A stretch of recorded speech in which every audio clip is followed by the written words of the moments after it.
अस्सलाम वालेकुम dear students.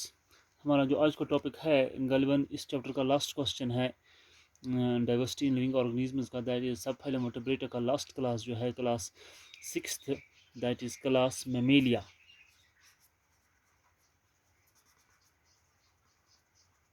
Class Mammalia, the organisms of this class, they have some peculiar characteristics, like that is they are the most advanced,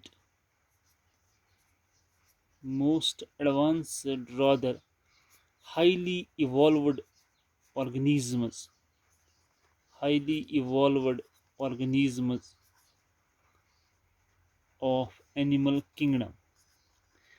animal kingdom का जो highly evolved हम देखते हैं class जो है, ऑर्गेनिज्म जो है, वो लाई कहते हैं क्लास मेमेलिया में।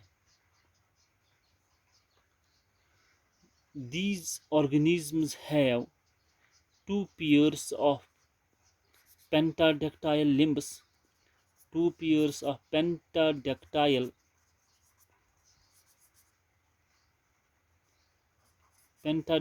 limbs,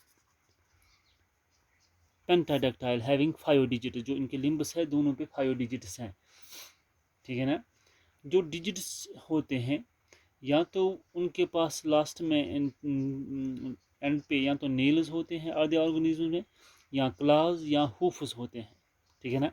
digits of limbs, digits of limbs have क्या, या तो इनके पास नेल्स हैं जैसे हम में है ह्यूमन बींग्स में, या तो क्लास हैं जैसे dogs, lion etcetera, cat etcetera उनमें है, या हूफ है जैसे आपने कैमल या कव में देखा होगा, हूफ है, ठीक है ना।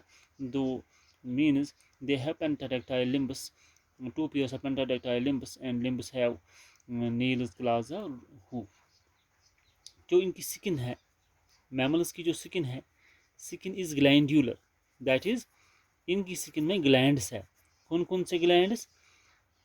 Has oil and sweat glands, oil glands होते हैं स्किन में और स्वेट ग्लैंड्स होते हैं स्किन में। दैट इज हमने कहा था कल ऑर्गेनिज्म में नॉन ग्लैंडुलर स्किन है जैसे बर्ड्स में या रेप्टाइल्स में भी, मगर यहाँ पे है ग्लैंडुलर स्किन, मीन स्किन के अंदर ग्लैंड्स हैं। कौन कौन से ग्लैंड? ऑयल ग्लैंड्स हैं, स्वेट ग्लैंड्स हैं। और स्किन के बाहर जैसे हमने कहा था बर्ड्स में कल फेदर है या रेप्टाइल्स में स्केल्स हैं। ये जो ऑर्गेनिजम्स हैं मैमल्स, इनके जो स्किन है, इनके स्किन के ऊपर होता है hair. Skin has an exoskeleton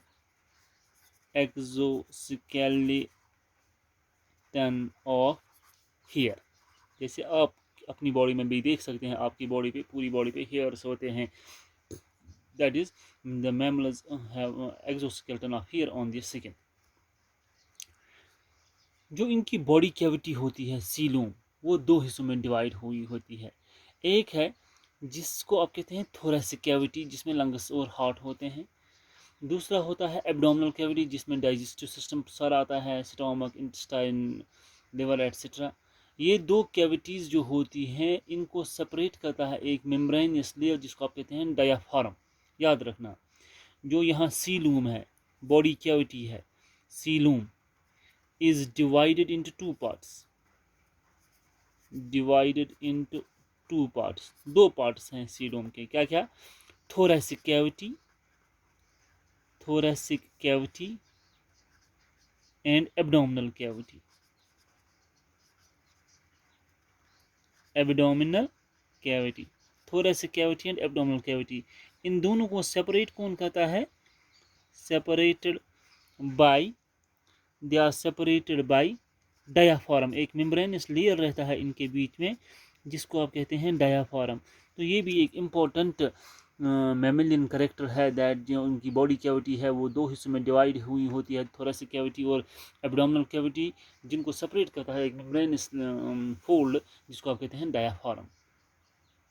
जो इनका माउथ होता है, mouth is bounded by movable lips, mouth is bounded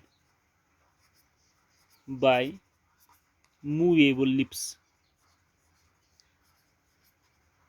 बड़ा इंपॉर्टेंट फीचर है। इनके माउथ में दो सेट्स होते हैं, two sets of teeth, two sets of teeth, है ना। पहले यहाँ तो मिल्क टीथ, फिर बाद में आते हैं परमानेंट टीथ।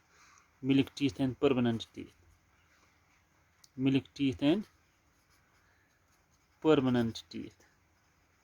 ये एक मैमेलियन फीचर है, परमानेंट टीथ, राइट। और इनके टीथ जो हैं 4 किस्म के होते हैं मुंह में, incisors, canines, molars and premolars. ऐसे कि इस कंडीशन को हम कहते हैं heterodont, heterodont teeth, heterodont. 4 different kinds of teeth, 4 different types of teeth इनमें होते हैं। इस कंडीशन को हम कहते हैं हिटीरोडोंट कंडीशन इनकी है। रेस्पिरेशन एक्सक्लूसिवली है pulmonary respiration, pulmonary respiration, that is respiration इनमें होती है किससे, लंग्स से, ठीक है ना। लंग्स के जो फंक्शनल यूनिट्स हैं इनको आप कहते हैं एल्वियोलाई, एल्वियोलाई, है ना। Functional functional units of lungs,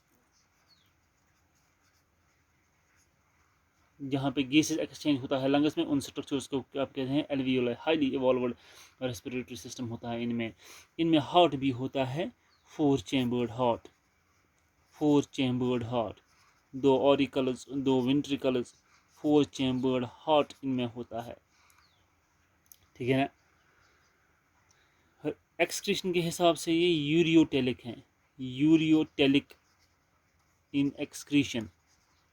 उसका मतलब क्या है, ये जो नाइट्रोजनस वेस्ट इनमें होता है वो यूरिया होता है। आपने देखा आधे ऑर्गेनिज्म में अमोनिया होता है जिनको आप कहते हैं अमोनोटेलिक, आधे ऑर्गेनिज्म में यूरिक एसिड होता है जिनको आप कहते हैं यूरिक एसिड। जैसे बर्ड्स कल हमने देखा यूरिकोटेलिक है, यूरिक एसिड होता है। यहाँ पे हैं ये यूरियोटेलिक, क्योंकि इनका जो नाइट्रोजनस वेस्ट है वो होता है यूरिया। और ये भी हैं ऑर्गेनिजम्स वार्म ब्लडेड एनिमल्स,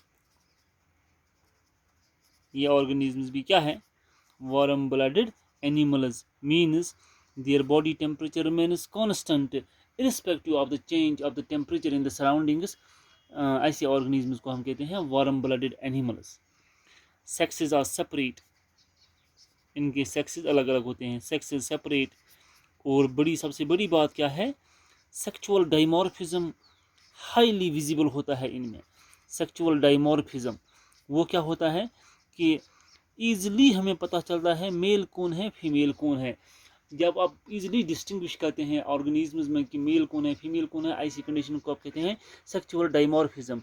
ये कंडीशन हम हर ऑर्गेनिज्म में नहीं देखते हैं। हम कुछ ऑर्गेनिज्म देखते हैं we can't differentiate at a glance कि मेल कौन है इसमें फीमेल कौन है, मगर ये जो मैमल्स हैं इनका एक पिक्युलर करेक्टर है कि ईजिली हम डिस्टिंग्विश कर सकते हैं the male from the female.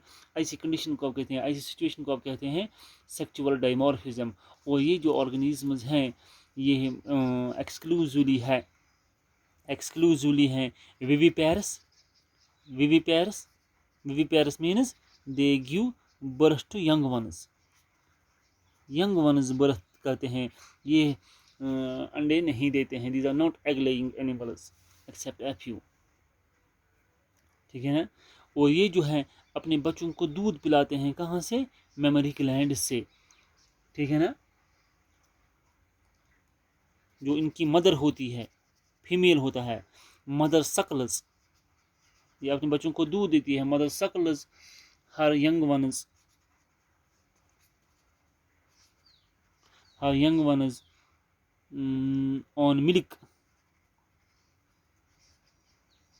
Produced by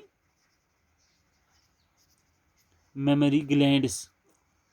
इसी से नाम ही पड़ा इनको क्या, मैमल्स, मेमरी ग्लैंड्स की वजह से, क्योंकि ये बच्चों को दूध देने वाले जानवर होते हैं। अपने बच्चों को जो ये पालते हैं by giving them the milk, ऐसे ऑर्गेनिजम्स को आप कहते हैं मैमल्स, राइट। तो ये कुछ डायग्नोस्टिक फीचर्स थे क्लास मैमेलिया के जो मैमल्स में आते हैं। इनके जो एग्जांपल्स आप याद रखेंगे, एग्जांपल्स में अगर आपको कोड करना है एग्जांपल इसका एक है, आप लिख सकते हैं duck billed play types, duck billed play types. आप सर्च कर सकते हैं ये नाम गूगल पे, आप देख सकते हैं इन ऑर्गेनिजम्स की, आप शक्ल देख सकते हैं कौन है ये ऑर्गेनिजम्स इजीली। तो आप बहुत सारे मेमल्स देख सकते हैं, मगर कुछ पिक्युलर एग्जांपल्स आप याद रखेंगे। यहाँ डक बिल्ड प्ले टाइप्स है, इकिडना है, इकिडना ये एक मैमल है, राइट। कंगारूज का आपने देखा होगा, कंगारूज, ठीक है ना। बैट्स फ्लाइंग मैमल्स हैं, बैट्स चमगादड़ जिसको आप कहते हैं, ये भी एक मैमल है, याद रखना। आपको कभी पूछा जाता है बर्ड मैमल है कि बैट मैमल है कि बर्ड है, याद रखना वहाँ आपको, जो बैट है ये बर्ड नहीं है, it is a mammal, it is a mammal, ठीक है ना। रैबिट, रैबिट है, मंकी है, वेल्स हैं, डॉल्फिन्स हैं, ठीक है ना। एलिफेंट, कैमल, हॉर्स वगैरह वगैरह। इन एंड मोस्ट इम्पोर्टेंट एग्जांपल इसमें आप देख सकते हैं, man itself is a mammal, ठीक है ना। So these are the diagnostic features of the mammals जो हमने पढ़े। And with this class I think the whole chapter of this diversity in living organisms has been covered now. Um, from tomorrow, inshallah Rahman, I will be taking your chemistry chapter 3rd, that is the atoms and the molecules. Thank you.